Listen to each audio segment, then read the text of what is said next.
One thing we know for sure is that the tightest slap that NBA players get is that their precious talents get wasted. Yeah, it might come as a surprise that basketball players know more than just to dunk the ball. But let me tell you, in today's episode, you're going to be surprised when you come to know that your favorite NBA players have more to say about their favorite hobbies and their talents. The first legend on our list is Chris Paul. Yeah, Chris Paul is one of the greatest point guards of all time. But did you know he also enjoys bowling? Paul has spent a lot of time bowling with his father, brother, and friends since he was a youngster growing up in North Carolina. In fact, Paul once said that more people approached him on the streets about bowling than basketball. While Paul has yet to bowl a perfect 300, his career high of 256 demonstrates his ability as a bowler. He still claims that bowling a 300 is his ultimate objective, and that if he achieves it, he will be loud and proud of himself.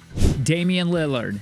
Damian Lillard is one of those guys that seem like a regular all-star despite never receiving a single selection due to the West point guard position being crowded with players like Russell Westbrook, Chris Paul, and Steph Curry. While other players might gripe on media about the circumstance, Lillard used another ability he possesses to emphasize his rejection in the basketball world. Yes, Lillard has maintained the history of ball players aspiring to be rappers and rappers aspiring to be ball players. Before you dismiss Lillard, consider this. He has abilities. He's even taken the stage on Sway's Shade 45 radio program, where the DJ has been known to criticize even full-time rappers. The Trailblazers guard who moonlights as Dame Dollar doesn't simply talk about basketball or how much money he has. In Bigger Than Us, published on Martin Luther King Day, he even tackled more conscious rap issues like racism and police brutality.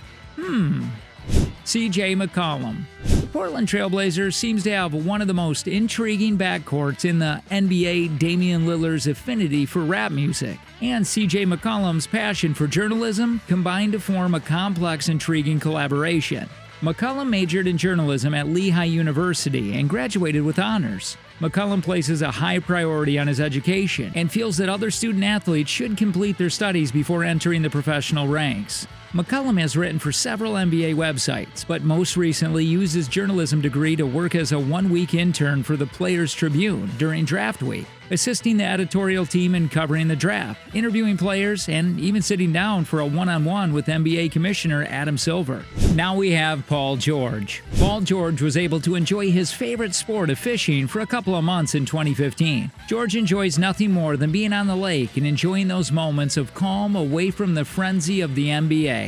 George will also utilize fishing as a team-building technique, frequently inviting coworkers out on the river to escape the chaos of their daily lives and simply discuss and reflect on how things are going in life. Last spring, George won his first fishing contest, catching 20.17 pounds of fish alongside his companion Jacob Wheeler on their way to victory on the lake.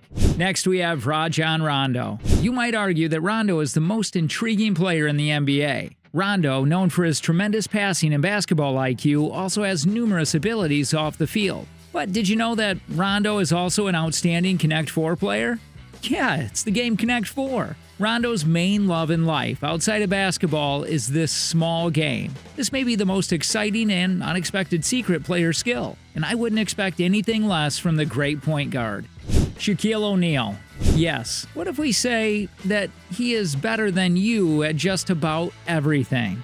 Yeah, he has so many varied skills that we have to skip over the more common ones to get to the extraordinary ones. You guys remember that he invented the goddamn Shaq Fu? He had a solid rap career in the 1990s and once utilized rhyme to tell Kobe Bryant to give him anilingus. Furthermore, he is a qualified police officer who has worked as a deputy in almost every place where he has played basketball. Shaq is not only an experienced volunteer deputy, but he also joined the Ohio Internet Crimes Against Children Task Force to build an iPhone software aimed at protecting children from pedophiles. This isn't everything. Shaq now goes back and forth whenever he can to help the task force catch creeps.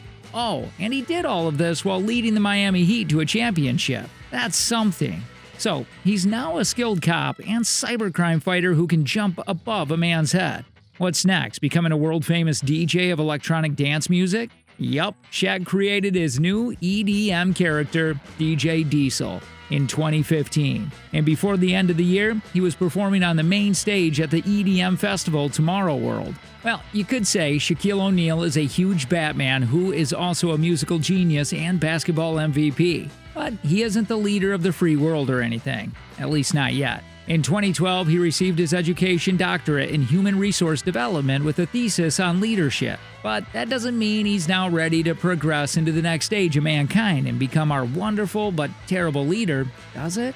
Robin Lopez. When Robin Lopez isn't tossing down the rock, he loves to vent his anger in one of two ways, either by beating up mascots, as you may know, or by sketching. Yes, Robin Lopez is well known for picking on mascots across the N.B.A., but this piece will center on the later. Lopez is noted for constantly having a pen and a doodle book with him, as his mind is never still. Fortunately for his fans, Lopez uploads the majority of his illustrations on his Instagram account, and we must say, they are really freaking remarkable. His passion for drawing extends beyond doodling, as he has stated that if he wasn't in the N.B.A., he would have followed the profession of creating and drawing cartoons. Lopez is also known around the league for drawing his own patterns and styles on all of his shoes. Next we have Stephen Curry. Steph Curry is well known for being an NBA champion, MVP, and the finest shooter of all time. But did you know he is also an excellent golfer? Steph's father, Del Curry, enjoyed golf as a passion when he was younger. Del would be accompanied by Steph. He would occasionally drive the golf cart about and take a shot here and there. Steph, on the other hand, was addicted before he realized it. Steph even wonders how good he could have been at golf if he had given it the same amount of attention he did hoops. Given that Steph is one of the greatest basketball players of all time, it's hard to believe that he ever wonders what he would have done differently in life. Regardless, his talent is simply outstanding. With Curry's remarkable work ethic, it's difficult to think he wouldn't be a terrific professional golfer if he gave it his all. But do you want to see him as a golfer? Tim Duncan. Tim Duncan grew raised on the Virgin Islands, surrounded by beaches. Tim and his sisters both acquire a love of swimming from an early age. Trisha Duncan, his sister, even represented the Virgin Islands in the 1988 Olympics for swimming. Duncan's childhood goal was to represent the Virgin Islands in the Olympics. Duncan even stated that he expected to compete in the Olympics for the Virgin Islands at some time. Unfortunately, Hurricane Hugo destroyed the small pool in Duncan's village where he would train in August of 1989. Duncan trained in the ocean as a result. He stopped swimming because he was afraid of sharks, which led him to take up basketball. Finally, we have Kobe Bryant. Now, this is going to blow your mind. Kobe was well known for his tireless work ethic. However, these qualities carried over into his off-court life as well. Kobe learned to play the piano by ear with no formal training. His tireless efforts even prompted him to study Beethoven's Moonlight Sonata for his wife, Vanessa. Yes, Kobe Bryant learned to play the piano to serenade his wife, Vanessa. When his marriage was threatened by his cheating, Kobe was determined to go to any length to get her back. To prove his devotion, Kobe chose to train himself the difficult talent. Sitting down and taking lessons, according to Kobe, would be too simple. As a result, he trained himself by ear. He wanted to make a hero sacrifice to save his marriage, and it was a difficult sacrifice. It was more difficult than he had anticipated. Over the years, his fingers have been fractured and jammed so many times that they no longer bend. Kobe overcame the anguish by applying the same passion and determination that propelled his basketball career to his marriage. And it worked. Well, that's some love. Anyway, what do you guys say? How many of these players did you know did this? Did you do this well? If you did, do make sure to comment below. And also don't forget to like and share this video with your friends and family if you love it. We shall meet in another episode. Until then, see ya.